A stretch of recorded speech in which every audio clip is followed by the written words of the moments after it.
So guys ये हमारा question number 3 है स्ट्रेट लाइंस 2023 PYQs का, जो कि असल में लोकस पे बेस्ड है। थोड़ा सा लोकस पे बेस्ड है एंड बेसिक चीज़ें यूज़ हो रही है इसमें। इसको भी मुझे लगा कि कवर अप करना सही रहेगा, क्योंकि इसकी फेस वैल्यू देखने में थोड़ी सही है।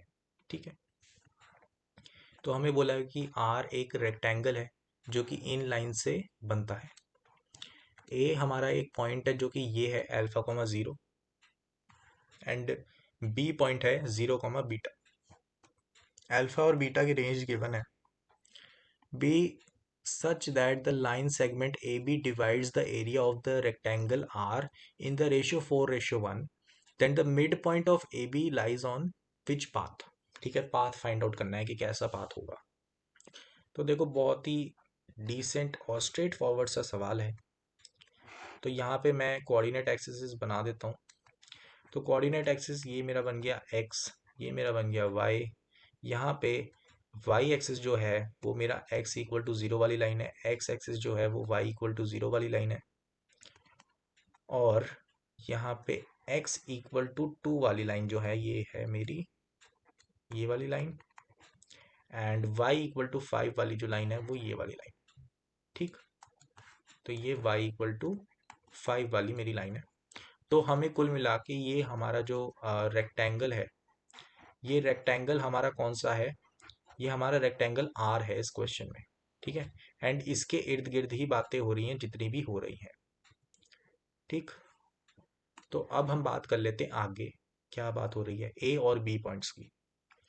अब देखो, एक चीज देखो, ए पॉइंट है वो लाई कर रहा है एक्स एक्सिस पे। ठीक है, उसका वाई कोऑर्डिनेट 0 है, एंड उसका जो अल्फा है वो 0 से लेके 2 तक ही जा रहा है। तो ये आपको पता है यहाँ पे ओरिजिन है, एंड ये x इक्वल टू 2 वाली लाइन है। तो यहाँ पे हमें ये बोल रहा है कि जो अल्फा है वो 0 से लेके 2 तक लाई करता है। तो यहाँ पे कहीं पे अल्फा लाई करता होगा। ठीक है, ए पॉइंट लाई करता होगा जिसका जो डिस्टेंस है वो अल्फा है। यहीं पे कहीं पे बी पॉइंट लाई करता होगा जिसका जो डिस्टेंस है वो बीटा है। ठीक है, तो हमें ये बोला है कि जो ए बी से जो लाइन सेगमेंट पास कर रही है, ठीक है, ए बी से जो लाइन सेगमेंट पास कर रही है वो इस रेक्टेंगल के एरिया को मतलब 4:1 में डिस्ट्रीब्यूट कर रही है। अब ऐसा लगता है कि ये काफ़ी लेंदी क्वेश्चन होगा। लेंदी बिल्कुल भी नहीं है, सोचने का तरीका थोड़ा सा सिंपल करो। तो बात यह है कि रेक्टेंगल का एरिया मान लो क्या है, कैपिटल ए है। ठीक है, कैपिटल ए है, तो उसका 4/5 एरिया जो है ये बड़ा वाला एरिया होगा, है ना, एंड जो छोटा एरिया है वो a/5 होगा, है ना। ठीक है, तो ऐसे डिस्ट्रीब्यूटेड है एरिया। तो आप ये देखो कि जो मतलब टोटल एरिया है वो क्या है रेक्टेंगल का, वो है 5 × 2 लेंथ इंटू ब्रेथ। कितना आ गया वो 10। तो आप ये जो हमारा छोटा वाला ट्राइंगल है, ये जो हमारा छोटा वाला ट्राइंगल है जिसको मैंने येलो से करके ये अब ग्रीन बन गया है ना। तो ये वाला जो ट्राइंगल है इसका एरिया क्या कितना आ जाएगा, वो a/5 होगा। ठीक है, तो वो कितना निकल के आ जाता है 10/5 इक्वल टू 2। तो इतना एरिया है। अब इसका एरिया कैसे निकालेंगे, क्योंकि मुझे पता है कि ये दोनों परपेंडिकुलर हैं। तो यहाँ पे जो एरिया निकल के आएगा वो half times alpha into beta होगा, क्योंकि length into breadth, length into height. ठीक है, यहाँ पे जो बेस है वो अल्फा है और हाइट क्या है, बीटा है, बीटा है। तो यहाँ पे जो हमारे पास अल्फा इंटू बीटा है वो निकल के आते हैं 4। तो अब हम क्या करें? ठीक है, अब जो मेन बात है वो अब है, अब क्या करें? तो देखो, बड़ा सिंपल सी बात है, कुछ ज़्यादा सोचने वाली बात है ही नहीं।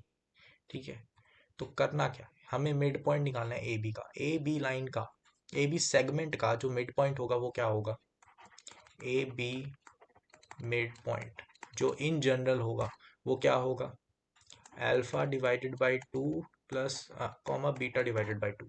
ठीक है, निकाल के देख लो, यही आएगा मिड पॉइंट फॉर्मूला से। तो आप लोकस की प्रॉब्लम में क्या करो, अब इसको मान लो ये क्या है, ये है h, और ये क्या है k। ठीक है, तो आपको पता है h इक्वल टू क्या है, अल्फा बाई 2। ठीक है, तो आप इसमें अल्फा, इस रिलेशन से जो alpha into beta equal to 4 मिला है, अल्फा को पुट कर दो बीटा की टर्म्स में, तो 4 डिवाइडेड बाई 2 बीटा, यानी कितना आ जाएगा 2 डिवाइडेड बाई बीटा, और आपको पता ही रेसिप्रोकल है के का, तो ये 1 बाई के आ गया। तो आपको जो पाथ मिला वो मिला h इंटू के इक्वल टू 1। ठीक है, अब आपको ये चीज़ देखनी है, जब ये पूरा प्रोसेस हो जाए तब आपको क्या करना है, h को x से रिप्लेस कर देना है, k को y से रिप्लेस कर देना है, तो आपके पास लोकस का आंसर आ जाएगा, पाथ आपको मिल जाएगा। ठीक है, तो आप देख सकते हैं ये एक रेक्टेंगुलर हाइपरबोला आ गया है, तो हमारे पास जो आंसर है वो हाइपरबोला हो जाएगा।